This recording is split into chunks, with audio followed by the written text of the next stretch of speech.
आज का वचन उत्पत्ति अध्याय 27 आयत 30 से 40 है। आइए इसे एक साथ पढ़ें। जैसे ही इसहाक ने याकूब को आशीर्वाद दे दिया और याकूब अपने पिता इसहाक के सामने से निकला ही था कि एसाव अपने शिकार से लौट आया। उसने भी स्वादिष्ट भोजन बनाया और अपने पिता के पास ले आया और कहा, हे मेरे पिता, उठकर अपने पुत्र के शिकार का मांस खाइए, ताकि आप मुझे दिल से आशीर्वाद दें। उसके पिता इसहाक ने उससे कहा, तू कौन है? उसने कहा, मैं आपका पुत्र, आपका जेठा पुत्र एसाव हूं। तब इसहाक अत्यंत कांप उठा और कहा, फिर वह कौन था जो शिकार करके मेरे पास लाया था? तेरे आने से पहले मैंने सब कुछ खाया और उसे आशीर्वाद दिया। अब वह निश्चय ही धन्य होगा। जब एसाव ने अपने पिता की बात सुनी तो वह ऊंची और कड़वी आवाज में चिल्लाया और अपने पिता से कहा, हे मेरे पिता, मुझे भी आशीर्वाद दीजिए।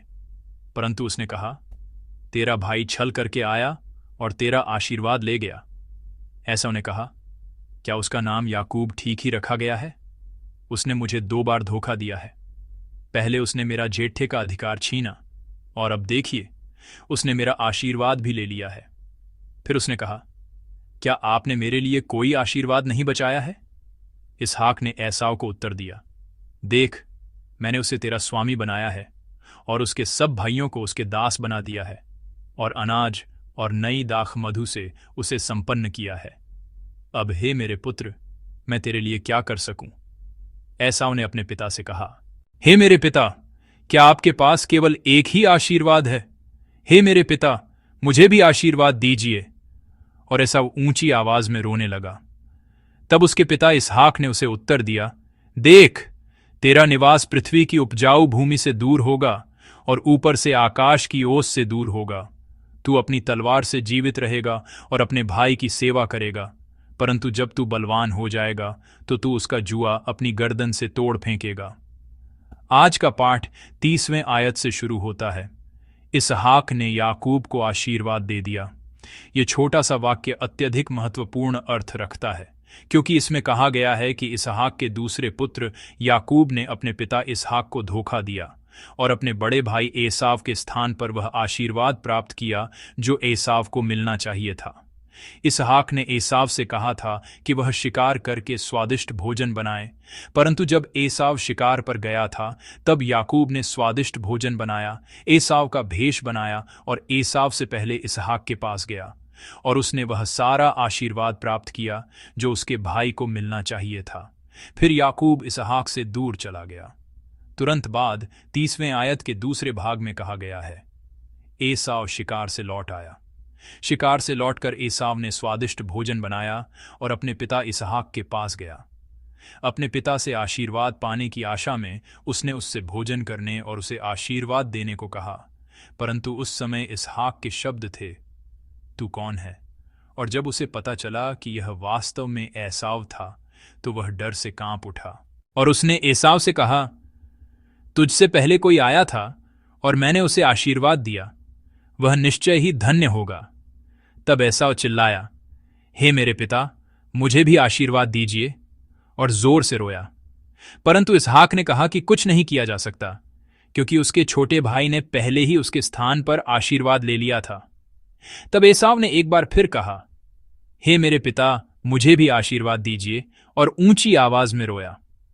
आज के पाठ में एसाव का रूप बहुत दुखदाई है, परंतु यह मामला समाप्त हो चुका था और यह मनुष्य के नियंत्रण से बाहर था, इसलिए कितना भी रोना व्यर्थ था। उत्पत्ति 25वें अध्याय में एसाव ने एक कटोरी दाल के लिए अपना जेठे का अधिकार बेचने की मूर्खता दिखाई। वह अधर्म जो परमेश्वर द्वारा दिए गए जेठे के अधिकार को तुच्छ समझता था। यद्यपि वह जेठा था, वह जेठे के रूप में मिलने वाले आशीर्वाद का आनंद नहीं उठा सका।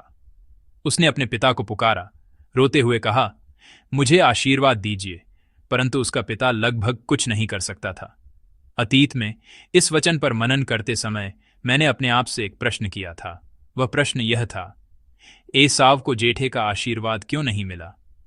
क्या यह परमेश्वर की इच्छा के कारण था, उस वचन के कारण जो जुड़वां बच्चों के गर्भ में होने पर कहा गया था, बड़ा छोटे की सेवा करेगा? या एसाव की अधर्मता के कारण था, जिसने अपने जेठे के अधिकार को तुच्छ समझकर एक कटोरी दाल के लिए बेच दिया? मैंने सोचा कि इन दो कारणों में से किस कारण से एसाव को आशीर्वाद नहीं मिला। परंतु चूंकि परमेश्वर ने पहले ही एसाव के बजाय याकूब को चुना था और एसाव के जीवन में भी उसके जेठे के अधिकार को बेचने की मूर्खता थी, इसलिए इन दोनों कारणों से एसाव का जेठे का अधिकार और आशीर्वाद न पाना बहुत स्वाभाविक लगता था। परंतु मैं आप सभी से एक प्रश्न पूछना चाहता हूं। यदि एसाव ने जेठे के आशीर्वाद की बहुत इच्छा की होती और बहुत धर्मी जीवन जिया होता तो क्या होता? यदि एसाव ने याकूब से अधिक परमेश्वर से प्रेम किया होता और वास्तव में याकूब से अधिक धर्मी जीवन जिया होता, तो क्या एसाव जेठे का आशीर्वाद पा सकता था? मैं चाहता हूं कि आप इस प्रश्न पर विचार करें। यदि ऐसा होता तो हमें एसाव के आशीर्वाद न पाने के कारण के बारे में बात करते समय कुछ और असुविधा महसूस होती। परंतु एक बात स्पष्ट है, वह यह है कि परमेश्वर की इच्छा के पूरे होने में परमेश्वर का क्षेत्र और मनुष्य का क्षेत्र दोनों हैं। परमेश्वर का मनुष्य के लिए एक निर्धारित उद्देश्य है, एक दैवीय इच्छा जो अवश्य पूरी होगी। यह परमेश्वर का क्षेत्र है, इसलिए याकूब को जेठे का आशीर्वाद मिलना ही था। दूसरी ओर, परमेश्वर की निर्धारित इच्छा के भीतर मनुष्य का एक कर्तव्य है। यह मनुष्य का क्षेत्र है, इसलिए ईसाव को अपना सर्वोत्तम करके धर्मी जीवन जीना चाहिए था। मनुष्य परमेश्वर की इच्छा के विषय में कुछ नहीं कर सकता, वह परमेश्वर का विशेष क्षेत्र है और मनुष्य परमेश्वर की इच्छा को पूरी तरह और संपूर्ण रूप से नहीं जान सकता। इसलिए मनुष्य को परमेश्वर की निर्धारित इच्छा के भीतर, यद्यपि वह नहीं जानता कि वह इच्छा क्या है, उसकी पूर्ण पूर्ति की आशा करते हुए अपना सर्वोत्तम करके धर्मी जीवन जीना चाहिए। आज के पाठ पर मनन करते समय मुझे राजा शाऊल की याद आई। राजा शाऊल इज़राइल का पहला राजा था। वह बिन्यामीन गोत्र का था। परंतु यदि आप उत्पत्ति 49वें अध्याय 10वीं आयत को जानते हैं तो आप शाऊल के राजा बनने पर कुछ आश्चर्य महसूस करेंगे। मैं उत्पत्ति 49वां अध्याय 10वीं आयत पढ़ूंगा। राजदंड यहूदा से न छूटेगा, न व्यवस्था देने वाला उसके वंशजों से तब तक न छूटेगा जब तक शीलो न आए, और राज्य के लोग उसके आज्ञाकारी होंगे।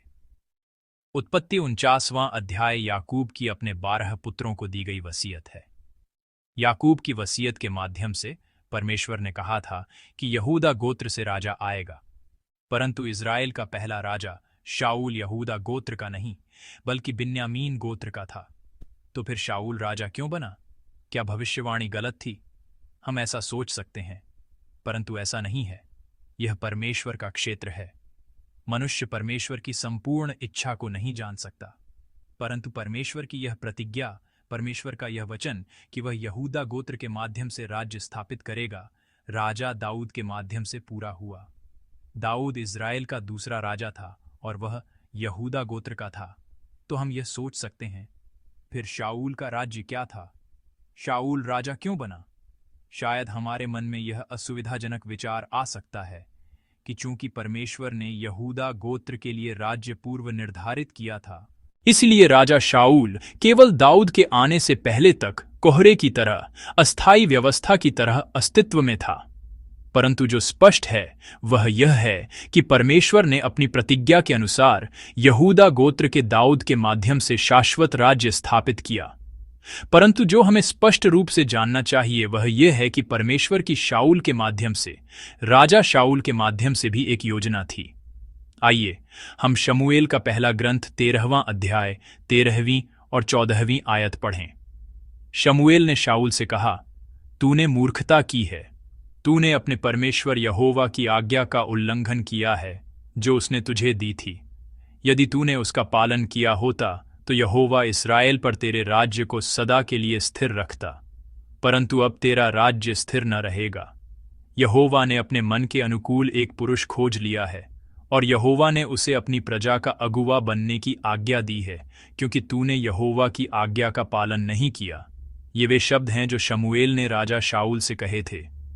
शमूएल ने कहा था कि वह 1 सप्ताह बाद आएगा और राजा शाऊल से प्रतीक्षा करने को कहा था। परंतु राजा शाऊल युद्ध में बहुत डर गया था और जब 1 सप्ताह बीत गया और शमूएल नहीं आया तो वह और प्रतीक्षा नहीं कर सका और स्वयं राजा होने के बावजूद भी बलिदान चढ़ाया। जैसे ही उसने बलिदान चढ़ाया, शमूएल आ गया और बलिदान चढ़ाते हुए राजा शाऊल को देखकर उसे फटकारा और वे शब्द कहे जो मैंने अभी पढ़े हैं।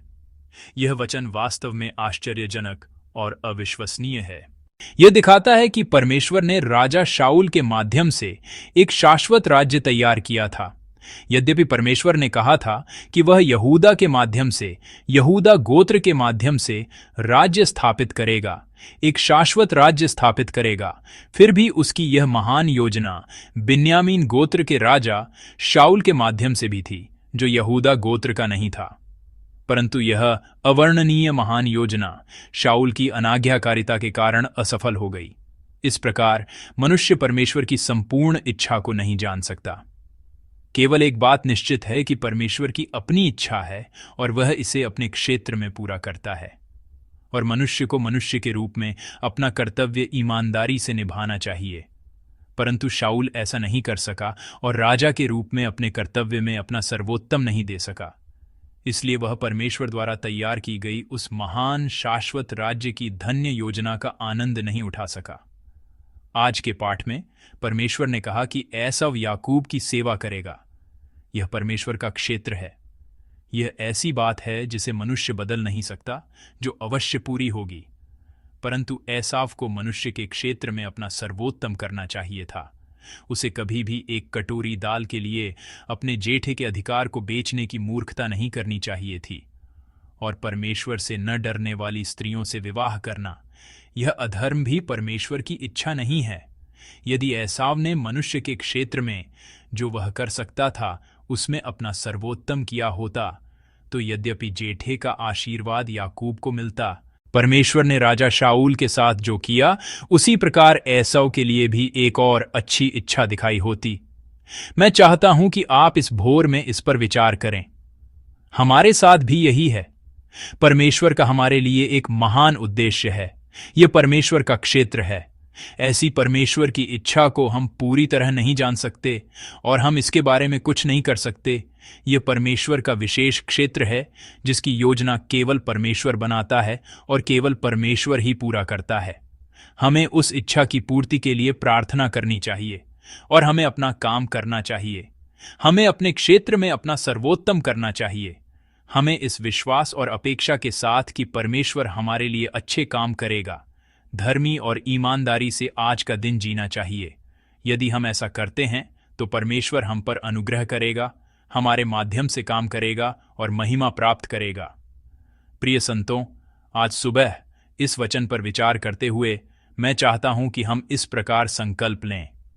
सबसे बढ़कर परमेश्वर की इच्छा पूरी हो। हम निश्चित रूप से नहीं जान सकते कि वह क्या है, परंतु हम जानते हैं कि परमेश्वर का आज के दिन के लिए एक निर्धारित उद्देश्य है और हम प्रार्थना करते हैं कि वह इच्छा पूरी तरह पूरी हो। जैसे प्रभु की प्रार्थना की शुरुआत में हम चाहते हैं कि स्वर्ग में हमारे पिता का नाम पवित्र माना जाए, उसका राज्य आए, और प्रार्थना करते हैं कि जैसे स्वर्ग में उसकी इच्छा पूरी होती है वैसे ही इस पृथ्वी पर भी हो, और हम इस जीवन में जो परमेश्वर ने आज हमें उपहार के रूप में दिया है वास्तव में ईमानदारी और सच्चाई से जीते हैं। हमें इस आशा के साथ अपने जीवन में अपना सर्वोत्तम करना चाहिए कि परमेश्वर पिता जो हमसे प्रेम करता है और हमारे लिए महान योजना रखता है, हम पर अपनी अच्छी योजना दिखाएगा और हमारे माध्यम से उसे पूरा करेगा। मैं चाहता हूं कि इस भोर में, इस समय हम प्रार्थना करें कि परमेश्वर की इच्छा पूरी तरह पूरी हो और हम परमेश्वर को प्रसन्न करने वाला दिन जी सकें। इसके लिए शक्ति और सामर्थ्य मांगे। और इस प्रकार मैं दिल से चाहता हूं कि आज का दिन ऐसा हो जिसमें परमेश्वर की इच्छा पूरी हो और हमारे माध्यम से परमेश्वर काम करे और महिमा प्राप्त करे। ऐसा अनमोल अनुग्रह हो।